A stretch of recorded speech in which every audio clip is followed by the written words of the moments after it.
एक हफ्ते पहले की बात है। अचानक मुंबई से 50 किलोमीटर दूर कोंकण की ओर बढ़ेंगे तो एक भिवंडी इलाका आता है और भिवंडी के पास एक छोटा सा गांव है, नाम है पडघा बोरीवली। उस गांव में 90% मुस्लिम आबादी रहती है।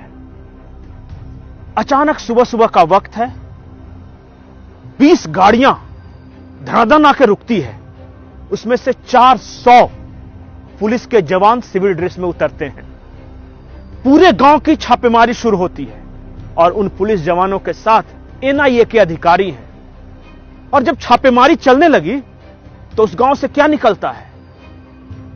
पैलेस्टीन का झंडा, इजराइल का झंडा जो कि जलाने के लिए रखा था, हार्ड डिस्क, ड्रोन, 40 ड्रोन निकले हैं। 38 लाख रुपए एक उस शख्स के यहां जिसके घर खाने को बांधे हैं। कई आपत्तिजनक सामग्रियां, आईएसआईएस कैसे ट्रेनिंग देता है इसका एक पूरा पैटर्न चार्ट, यह सब कुछ उस गांव से निकला है जिस गांव के बारे में आसपास के लोगों को भी खबर नहीं था कि वो क्या चल रहा है वहां। और पता है, अगर आप शॉक्ड हैं, अगर आपको यह खबर आश्चर्यजनक लग रही है तो एक और बड़े झटके के लिए तैयार हो जाइए। उस गांव में, मुंबई में 40 जगहों पर ड्रोन अटैक करने के लिए ट्रेनिंग दी जा रही थी, पूरी प्लानिंग की गई थी। मुंबई में अब तक का सबसे बड़ा आतंकी हमला होने वाला था जिसे एनआईए ने समय रहते इस गांव पर छापेमारी कर रोक लिया। 40 जगहों पर ड्रोन से हमले होते मुंबई में, अब समझिए क्या स्थिति होती। शॉक्ड। एक और झटका है। झटका यह है कि इन सब का मास्टरमाइंड या इन सबको आतंक का ट्रेनिंग देने वाला कौन था? उस शख्स का नाम है साकिब नाचन। साकिब नाचन का नाम आपको ऐसे नहीं याद आएगा। 1991 में मुंबई में बम ब्लास्ट हुआ। एक शख्स पकड़ा गया जिसका नाम था साकिब नाचन।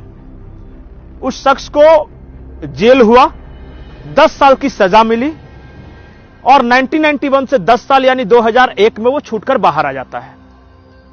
2002 में मुंबई में फिर से ट्रेन में ब्लास्ट होते हैं। मुलुंड में ब्लास्ट हुआ था और भी बोरीवली में ब्लास्ट हुआ था। 2002 की बात है। उसका भी मास्टरमाइंड यही साकिब नाचन। इसका मतलब कि जेल से 10 साल की सजा काटने के बाद भी यह आतंकी ही बना रहा और फिर से इसने प्लान किया। फिर से 2002 में यह पकड़ा गया, फिर से इसे सजा मिली 10 साल की। 2017 में यह फिर बाहर आ गया और 2017 में बाहर आने के बाद 2023 के अंत में यह मुंबई में एक बहुत बड़े आतंकी हमले की प्लानिंग कर चुका था। ड्रोन से ट्रेनिंग दी गई थी, 40 जगहों पर हमले की योजना थी। आप सोचिए कि एनआईए अगर नहीं पकड़ता तो क्या हो सकता था। लेकिन सवाल यह है कि यह साकिब नाचन, यह चीज क्या है? साकिब नाचन वो चीज है जिसने इस देश में 10 से 12 लोगों को ब्रेन वॉश कर इराक और सीरिया भेजा ताकि आतंक की वो ट्रेनिंग ले सके। साकिब नाचन वो शख्स है जिसने इस देश में, भारत के अंदर आईएसआईएस का एक्सटेंडेड राजधानी बनाने की साजिश रची। एक गांव को राजधानी बना भी लिया, आतंक की राजधानी। अल शाम उस गांव का नाम रखा। अल शाम के बारे में अरब का यह शब्द है। अल शाम का मतलब यह है कि जो अगर अंग्रेजी में कहें तो लातविया, यानी कि 4-5 देश हैं, वो एग्जैक्ट टर्म नहीं आ रहा है, इल से है। आईएसआईएस का पूरा नाम भी पहले आईएसआईएल था, जो लास्ट में इल जो शब्द है वो वही शब्द है अल शाम का। इसका मतलब यह होता है कि सीरिया, जॉर्डन, फिलिस्तीन, तुर्की और कतर को मिलाकर हम खलीफा का राज्य बनाएंगे। वो खलीफा राज्य बनाने की कोशिश में था, इसलिए इस गांव का नाम अल शाम रखा था। अल शाम ये गांव रहेगा, खलीफा के अंडर रहेगा, भारत के महाराष्ट्र के कोंकण का एक गांव। ये है अल सचान। लेकिन अब एक बड़ा सवाल है। बड़ा सवाल यह है कि once a terrorist always a terrorist. अगर आप सोचते हैं कि यह खुखार आतंकी 5-10 साल की जेल की सजा काटने के बाद वो शरीफ और साधु बन जाएगा तो सबसे बड़े धोखे में है। अल सचान का उदाहरण है, 1991 बम ब्लास्ट में पकड़ा गया, 2001 में छूट गया, फिर 2002 में बम ब्लास्ट करता है, फिर छूट जाता है 2017 में, फिर मुंबई बम ब्लास्ट की प्लानिंग करता है।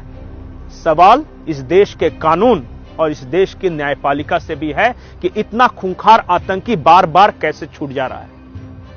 आखिर कौन सा वो कायदा है, कौन सा कानून है जिसकी वजह से इतना बड़ी घटना को अंजाम देने के बाद भी सिर्फ 10 साल की सजा होती है।